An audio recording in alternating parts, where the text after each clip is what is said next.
always used to promise each other that we would stay together. What's going on, guys? This is John Zakari, and today I want to talk about something a little serious. You know when sometimes you're playing a Japanese game and you find yourself connecting, I mean really connecting with the female protagonist, only to find out they're supposed to be like 15 years old? That's right, today I want to talk about Fatal Frame and why this upcoming Japanese Wii U title should be brought to the West. Now, if you're unfamiliar with the Fatal Frame series, let me get you up to speed real quick. Fatal Frame, or Project Zero, is a survival horror series where players explore mostly abandoned locations and use a special camera, the camera obscura, to battle against the paranormal entities found within.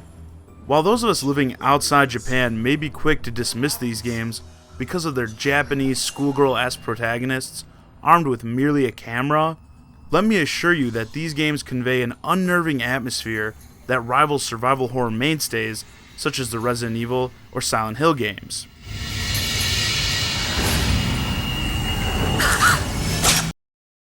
Now, while the Fatal Frame games are often revered by survival horror enthusiasts like myself, the series hasn't found the level of success that its competitors I previously mentioned have achieved outside of Japan.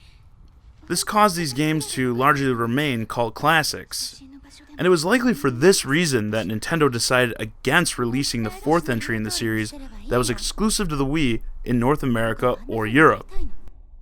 Now, armed with that information, one can see why a Western release for the fifth installment is unlikely, but I honestly think this would be a big mistake for Nintendo. And before I get started, let me get this out of the way first. I do not think that if Fatal Frame 5 sees a release outside of Japan, that it's going to pull in some major sales numbers, but that doesn't mean it would not be beneficial to the Wii U as a console. Up until now, the system has really only had two major survival horror releases.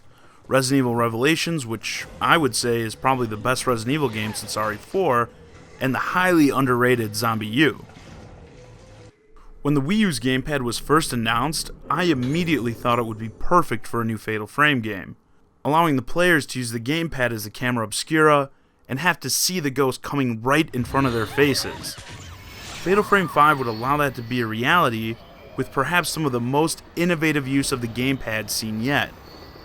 With survival horror mainstays like Resident Evil opting for a more action-oriented approach these days, people are looking elsewhere to get their horror gaming fix. And we're seeing a resurgence of slower-paced horror games, most notably in the indie game scene with titles like Amnesia and Outlast, as well as major releases like the upcoming Alien Isolation game.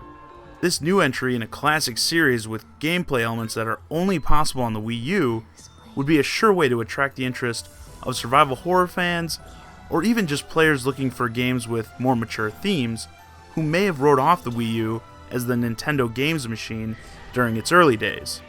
And Nintendo may feel that appealing to this group isn't worth localizing the game and manufacturing a bunch of discs, but that's not all necessary. If they wanted to play things really safe, they could just localize the game and release it as a download-only title outside of Japan. I don't see how they couldn't make money with that option. And if they want to be really cool and do something for the hardcore fans, they could take this game the route of Project Crosszone on the 3DS and have a limited edition physical release of the game, as I'd just really like to have something like that Japanese Fatal Frame 5 case in my collection. Well, that's a wrap for this video. Make sure to let me know if you'd be interested in playing Fatal Frame 5, the Black-Haired Shrine Maiden, in the comments.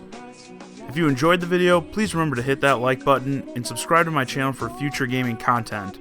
Also, feel free to follow my antics on Twitter @JohnnyZakari, and as always, thanks for watching.